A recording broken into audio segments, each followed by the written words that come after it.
Hello and welcome to this edition of Weapons and Warfare. For Straight Arrow News, I'm your host, Ryan Robertson.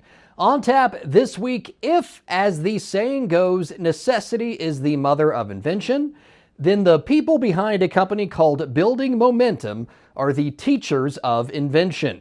See how they're focused on equipping the modern warfighter with the skills to innovate on the battlefield.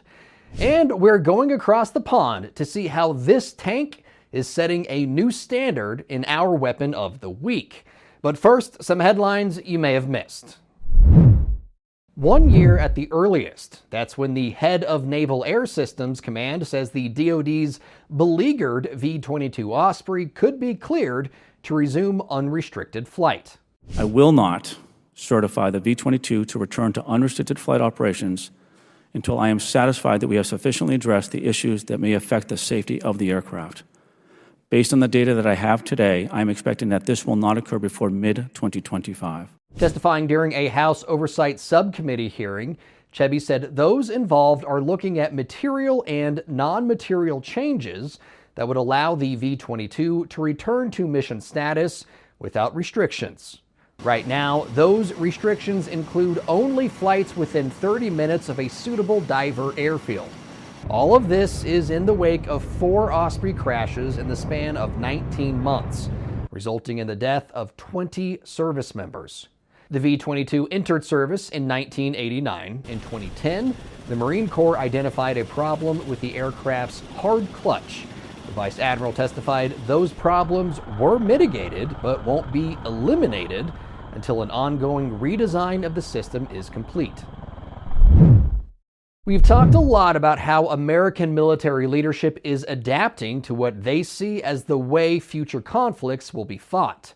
Recently, the Marine Corps put some of those concepts to the test during what it called Distributed Aviation Operations Exercise 24, with Andros Island, Bahamas, filling the role of a remote outpost in places like the Indo-Pacific, basically conducting operations from an austere location.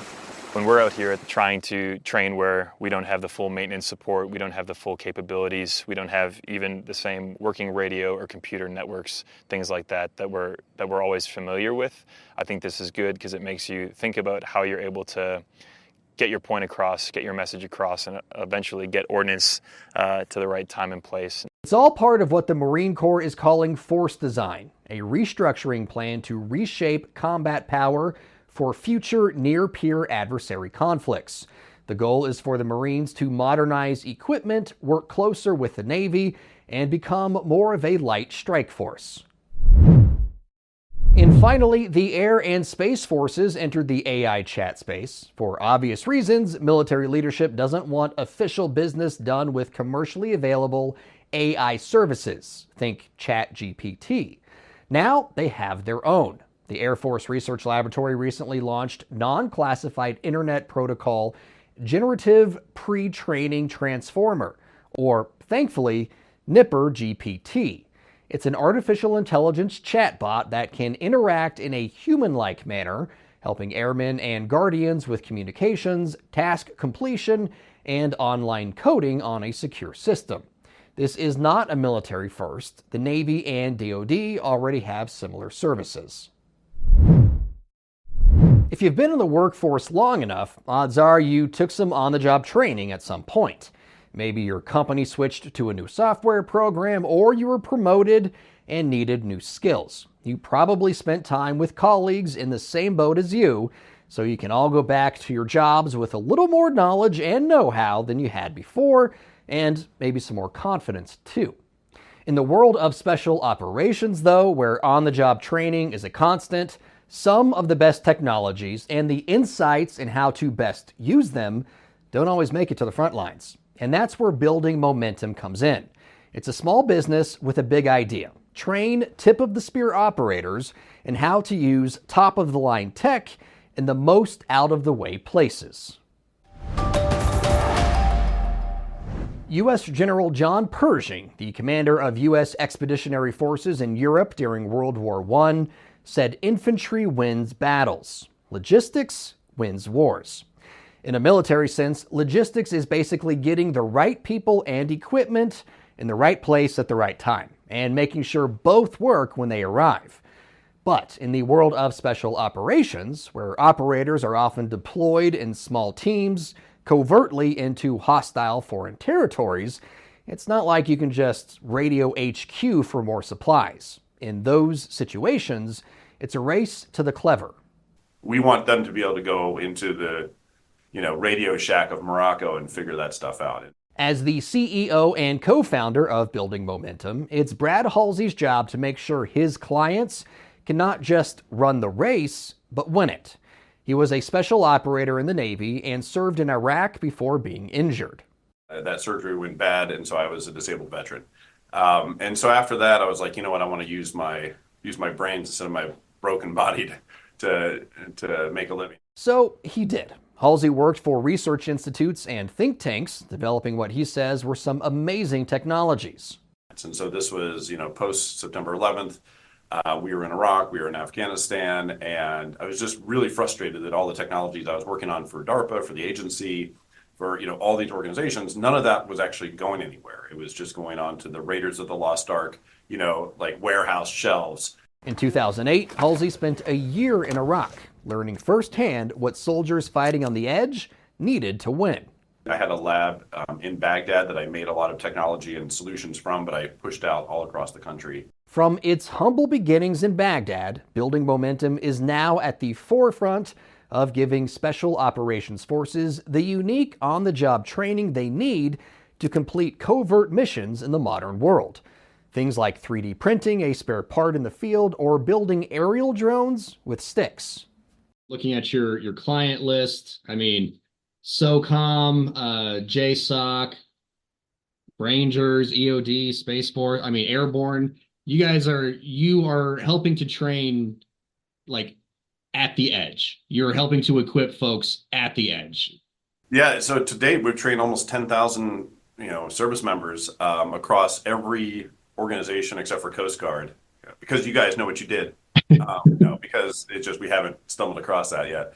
And Ukraine is sort of validating all the stuff that we've been doing for almost 10 years now. Stuff like prototyping new designs on the fly, using what's available at the moment. How do you go out onto the economy and build a drone in Thailand? How do you do this stuff with what you have around you? What can you resource and source very fast to make that solution? Building Momentum offers a number of different IBCs for its clients, or innovation boot camps. The initial week-long course is more of an introduction to things like 3D printing, robotics, circuitry, coding. From there, Building Momentum tailors the instruction to the clients. We'll listen to what they're saying.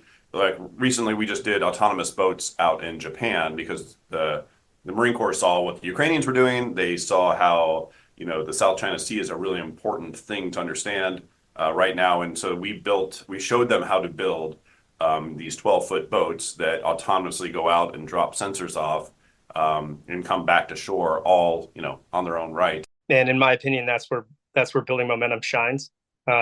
Is that tailoring of the course. Chris Sargent is a newly retired U.S. Marine. He just got out with 20 years and 2 days. He spent the last part of his service doing a fellowship with Building Momentum. He says one of the best things the company does for its clients is challenging not just how they approach a problem, but their entire thought process around it. As a Marine, especially in, the more complicated MOSs like explosive ordnance disposal, which I'm an EOD tech by trade, or in the special operations community, MARSOC, Rangers, Green Berets. I came from MARSOC.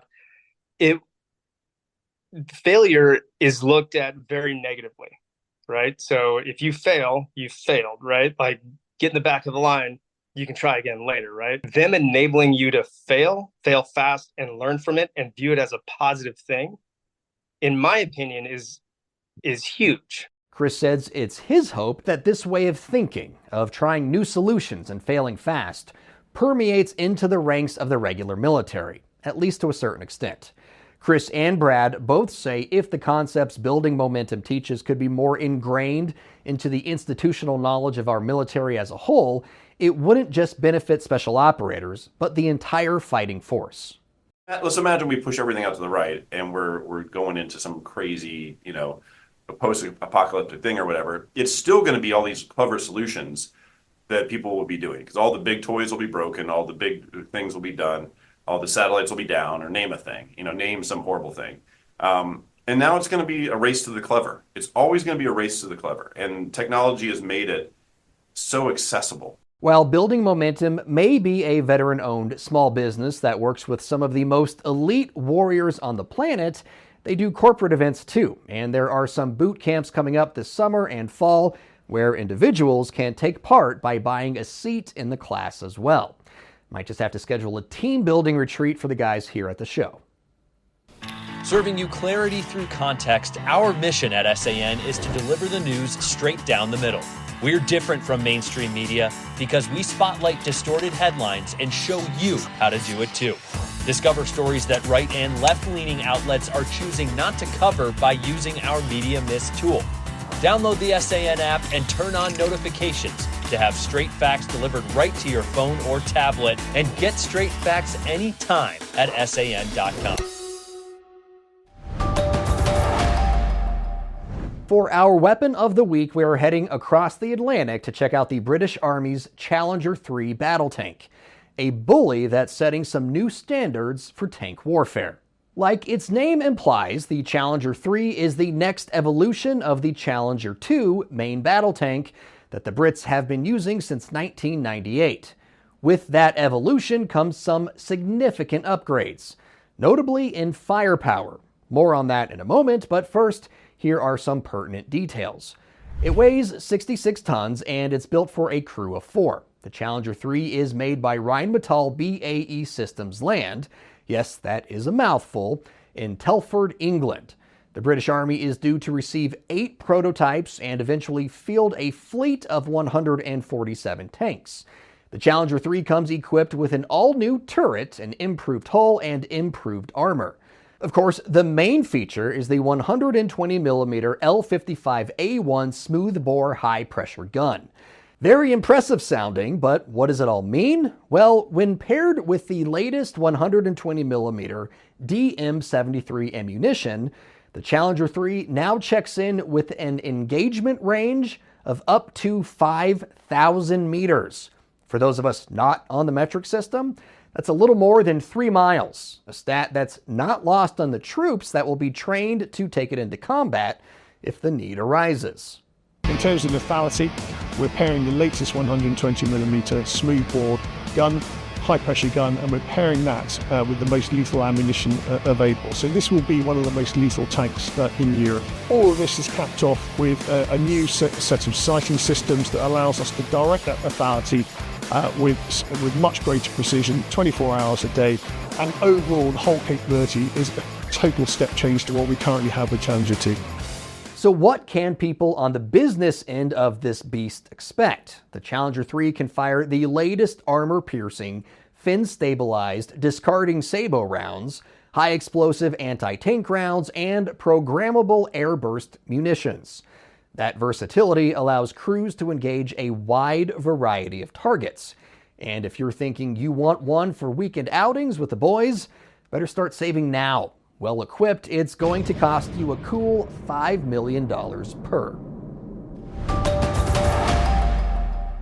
In this week's CommCheck, we've got an update on a company we featured previously on Weapons in Warfare, Episci. In March, they were part of our debrief on AI pilots and their growing role in every branch's battle plans for future conflicts. In May, their autonomy algorithms were on board the X-62A Vista, a modified F-16D that the Secretary of the Air Force, Frank Kendall, took a ride in. He wanted to experience for himself an aircraft that uses machine learning and specialized software to fly autonomously. Which brings us to earlier this month when we received battling press releases announcing Episci is being acquired by Merlin, another developer of autonomous flight technology. The Boston-based Merlin says the acquisition will solidify its position as a leader in the autonomous aviation industry. No word yet on how much Merlin is paying to acquire Episci or if the California-based company will continue to operate under the same name. All opinions expressed in this segment are solely the opinions of the contributors. Time now for this week's wrap, and this one hits a little closer to home because it deals with a man who called himself a journalist. Let me set the stage a little bit. In early June, Israeli special forces rescued 4 Israeli hostages in Gaza, 3 men and 1 woman. They were taken hostage by Hamas back on October 7th and held for months. Not in tunnels or terrorist strongholds, but in the homes of some people in Gaza. These families were keeping hostages for months, mere feet from where their kids slept. And by all available accounts so far, the families willingly held the hostages. It doesn't look like they were forced. One of those families is the Al-Jamals. The patriarch, Ahmad, was a local physician and prominent member of the community. His son, Abdullah, a supposed journalist for Palestinian media, and Ahmad's brother, a lawyer for the government in Gaza, which is Hamas. Ahmad and Abdullah were killed in the rescue operation, along with Abdullah's wife, a phlebotomist at a local health clinic.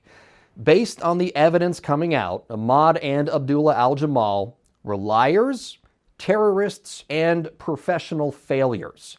As a medical doctor, Ahmad took an oath to first do no harm. As a journalist, Abdullah's job was to reveal truth, not hide people. He could have used his position to tell fellow Palestinians Hamas is a terrorist organization hell-bent on carrying out a genocide, even if it means thousands of Palestinians will die and their homes will be destroyed. But Abdullah was not a journalist. At some point, he crossed the line, and now he's dead. He's dead because when he crossed that line, he stopped being a journalist and became a terrorist, willing to use violence against innocent people to enact change. He was complicit in the murder, rape, kidnapping, and torture of innocent people. But there will still be those in this world who look at people like Abdullah Jamal and will equate his actions with those of all journalists, paint him as an example of why all journalists should not be trusted.